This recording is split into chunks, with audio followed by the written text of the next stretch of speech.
eu não vou ter trombose.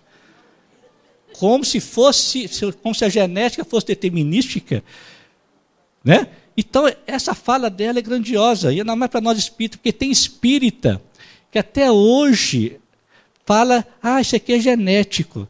Esquece, quem é que faz a genética? Sou eu, o espírito. Não será que eu estou já programando a minha genética da próxima reencarnação conforme eu sou e eu estou? Então, diante desse panorama, que às vezes é meio assustador, e é mesmo, né, como dizia Rubem Alves, ele falava assim que antes a gente ia ao médico e se sentia confortado, porque ele cuidava da gente. Agora a gente vai ao médico e sai correndo de medo, porque ele fala tanto se, que você, meu Deus, estou morto, amanhã não sei o quê. É apavorante. Né? Então nós temos que nos educar, resgatar nossos princípios, resgatar a verdade crística, qual é a verdade espírita sobre esse assunto. Não importa se vai fazer check-up ou não vai, se vai usar remédio ou não vai, não é isso que nós estamos discutindo aqui. Nós estamos discutindo aqui é consciência. Isso que nós estamos discutindo, para não nos iludirmos e nem deixar que a nossa paz fique na mão desse sistema. Não podemos permitir isso, eu tenho que ter consciência do meu processo. Eu uso, busco recurso, não importa qual, mas com consciência. Então é sobre isso que nós vamos começar. Por isso que eu falei que é do espírita, por brincadeira, porque a medicina que a gente usa é católica. É de Galeno, não é de Hipócrates, né? E a gente faz juramento a Hipócrates e se torna hipócrita, porque ninguém sabe nada de Hipócrates. Eu brinco com os colegas. A gente jura Hipócrates, a gente não vê nada de Hipócrates na faculdade de medicina. É uma falha da faculdade que deveria dar. Então vamos lá. Vamos ver o que a doutrina espírita fala sobre isso, para a gente se afirmar, ter mais tranquilidade, consciência crítica do processo, né? Causa das enfermidades. O Evangelho segundo o Espiritismo. Se os médicos fracassam na maior parte das doenças, é porque tratam o corpo sem a alma. E porque o todo, não estando em bom estado, é impossível que a parte esteja bem. Mas, gente, essa visão de rede hoje é comum numa empresa, em qualquer lugar sabe disso. Se a porta do hotel não está funcionando direito, não vai funcionar a cozinha direito não, porque não vai entrar o povo. No nosso ser é assim também. As duas coisas interagem constantemente, imediatamente. E aí nós vamos ver como. Vamos lá. Aí eu pus até com os nomes chiques de medicina, né? Como se fosse um corpo doutrinário. Eu falo que a doutrina espírita, se você quiser uma administração espírita, tem lá. Se você quiser uma psicologia espírita, tem lá. Assistência social espírita, tem lá. Tem tudo lá, gente, no livro dos espíritos, na doutrina. Até eu vi lá que estava previsto que o Atlético ia ser campeão da Libertadores. Estava lá no livro dos espíritos. Vocês não sabem, não? Depois eu mostro para você onde é que está. Olha lá, fisiopatologia. Sabe por que estava? Não vou falar. Olha lá, fisiopatologia. Os órgãos são instrumentos da manifestação da alma. Não é o inverso. Às vezes a pessoa fala assim, eu estou nervoso porque meu fígado está atacado. Não, é o contrário. Se você está nervoso, já atacou o fígado. É o contrário, a gente inverte. E até mesmo pessoas estudiosas, esotéricas, invertem. Eles falam assim, você não está bem porque o seu chakra não está funcionando bem. Não, é o contrário. Por você não estar bem, o seu chakra está em desordem. Vou inverter. Ok? Então vamos lá. Não confundais, LE é Livro dos Espíritos. Não confundais o efeito com a causa. Não são os órgãos que dão as faculdades. Ok? É o espírito que imprime. A medicina chinesa já sabe disso há muito tempo, milenarmente. Eles já sabiam o que cada órgão retrata, que tipo de emoção. Eles já sabiam disso. E quando a gente estuda nos tratados de medicina chinesa, tem lá um profissional que é interessante, quando naquela época, milenar, porque agora não está bem assim, já mudou muito, quando o paciente não sarava, não curava, não dava jeito, chamava esse tal sujeito, esse especialista, que eu acho que devia ser um médium, porque ele chegava olhava os pacientes, examinava e falava assim: não vai ter cura, é karma. É só cuidar. Pensou se tivesse um desse assim, né, gente? Chegar para você e falar assim? Não sei se ia ser bom não, né, gente? Porque tem gente que adora fazer diagnóstico, né? Enquanto não acha, não dá graças a Deus. Graças a Deus, eu sei o que é que eu tenho. Pode ser até coisa ruim, mas agora eu sei o que é que eu tenho, porque não saber dá uma angústia danada. Então, eles já sabiam, né, as funções, e às vezes nos ajuda a perceber. Eu passei por uma experiência fantástica, dentro dessa ideia aqui. Teve um ano lá em casa, eu tenho 5 filhos. 3, 4 saíram de casa no mesmo ano. Saíram assim, casaram, mudaram. Aquela época que o ninho esvazia, só que esvaziou depressa demais. E teve um determinado momento que eu tive uma crise de cólica renal violenta. Daquelas, fui para o hospital, nada passava dor, nem morfina. Era 2 horas da manhã, nada, que sofrimento, a urina com sangue, aquela coisa toda. Fez o exame, o cálculo estava lá, e eu gemendo, nada passava. Até que eu ajoelhei e comecei a rogar a Deus: Senhor, ajuda-me a enxergar, Senhor. Ajuda-me a entender o que se passa comigo, o que o Senhor quer comigo. Ainda bem que o PA estava vazio, porque senão eles iam me mandar para o Galba, que é o hospital psiquiátrico. Porque ver o sujeito ajoelhado lá rezando, que tem que ajoelhar mesmo, tem que render-se a Deus. Tem que ser profundamente.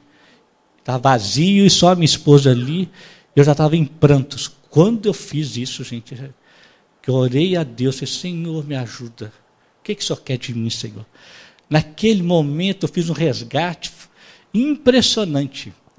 Eu não havia chorado a morte do meu pai. Lá atrás, eu lembrei dele, senti a presença dele, mas tão forte, física, quase pegando a mão dele. E no que eu resgatei a dor do pai, que eu não chorei na época, eu imediatamente associei com a minha dor de pai, vendo os filhos saírem de casa. E cada um seguindo os seus caminhos, e o meu medo, se eles estavam fazendo escolhas boas, de serem felizes. Naquele momento, quando eu resgatei essa dor, que eu vi que era a minha impotência, a minha indigência de pai, a dor subiu. O cálculo se transformou em lágrimas, parou de sangrar, repeti o exame, não tinha mais cálculo, eu falei: ele derreteu em lágrimas. No dia seguinte, quando eu saí do hospital, convoquei a família toda. E fui perguntando um por um: filho, é isso mesmo que você quer da vida? Esse escolheu ser professor da escola da rede pública. Falei: coitado, é isso mesmo que você quer, filho? Ele me respondeu: pai, eu faço aquilo que eu gosto. Eu prefiro viver na graça do que eu faço e na desgraça financeira, do que viver na graça financeira e viver uma desgraça de estar infeliz. Virei para outra, casadinha, escolheu morar, isso é médica, morar numa cidadezinha de 1000 habitantes, não tem nem gente. Falei: meu Deus, a cidade vai acabar. Filha, é isto mesmo que você quer, filha? Pai, eu estou feliz. E tinha que estar mesmo, porque o casamento dela foi coisa de espiritualidade. Ela quis fazer o internato rural nessa cidadezinha, foi sorteado e ela caiu na cidadezinha que ela queria. Nesse mesmo instante, um farmacêutico estava formando em Diamantina e perguntou a um amigo dele: você conhece uma cidade que não tenha farmácia? Conheço, Santana. Ele foi para lá na mesma época que ela foi do internato rural. E os dois se namoraram e casaram. A única médica da cidade com o único farmacêutico da cidade. 1000 habitantes. Eu falei: é isso mesmo que você quer, filha? É, filha, eu estou feliz. E aí eu entreguei todos eles para Deus. Vá em paz. Agora vocês é que vão construir as suas felicidades, não sou eu mais. Estamos aqui, como diz Divaldo, avô e a avó são consultores. Agora segue a vida deles. E aí, quando eu fui olhar, por que eu estou falando isso aqui? Porque na medicina chinesa, o yin tem a ver com o que eu sou e a minha relação com a família e o medo. Então tem tudo a ver. Percebeu? Ou seja, eu adoeci num quadro agudo no âmago da minha angústia. E a cura foi imediata, porque a cura é no momento que a gente resgata pertencimento a Deus. Que a gente contacta com o nosso medo, o nosso apego e volta para Deus. Ali a cura é imediata, é efetiva, na hora. E é isso que quis dizer aqui o livro dos Espíritos. Então vamos lá. Excetuados quadros infecciosos pelos quais se responsabiliza a ausência de higiene comum, as depressões criadas em nós por nós mesmos plasmam determinados campos de ruptura na harmonia celular. É que geralmente quase todos eles surgem como fenômenos secundários sob zonas de predisposição. Evolução em dois mundos, capítulo 20. O que quer dizer isso? Todos nós reencarnamos com uma zona de predisposição mórbida, uma suscetibilidade. E quando aquela área é afetada no campo das relações humanas, das nossas emoções, o conforme eu lido com aquilo, registra, e eu adoeço. Então, olha o que falou, gente. Excetuados quadros infecciosos onde há ausência de higiene comum. Ou seja, todas as enfermidades, mesmo com a presença de bactérias, elas acontecem porque houve uma suscetibilidade, um terreno adequado à instalação do germe. Portanto, não existe contágio de bactérias. Existe, sim, contágio de psiquismo. É diferente. Porque eu crio um terreno adequado à proliferação daquele vírus e aquele vírus cumpre o seu papel no ecossistema de metabolizar as energias deletérias criadas por nós. Não é ele o agente malvado, que isso é coisa de americano, coisa bélica, né?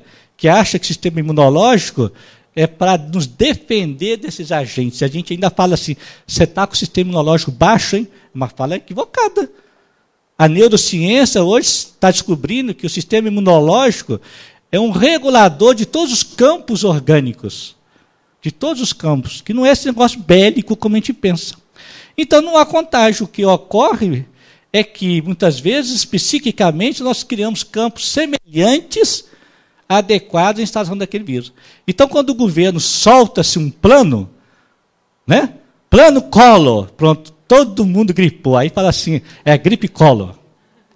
Já viu? Você lembra? Tem uns negócios, porque todo mundo foi possuído pelos mesmos temores, pelas mesmas angústias. É igual a dengue. Por que a dengue está aí? Está cumprindo com o papel. Qual que é o papel da dengue? O que ela nos provoca? No mínimo, cuidar de si próprio, cuidar do seu quintal, jogar as coisas fora suja, respeitar o meio. Enquanto a gente não estiver cuidando, ela está aí provocando pelo medo o papel social dela. Perceberam, gente? Quantas vezes nós estamos diante de uma situação e que eu quero falar, mas não dou conta de falar, engulo seco, no dia seguinte tem uma amidalite. Olha lá. Percebeu? Ou seja, eu criei um terreno. E o André Luiz fala também que muitas vezes, em função de questões passadas, nós criamos certas zonas de predisposição mórbida que vão nos acompanhando a vida inteira para nos orientar, nos ajudar a libertar daquilo que eu preciso me libertar. Daqui a pouco nós vamos ver mais sobre isso. Então vamos lá. Então, conceito de cura. Olha só.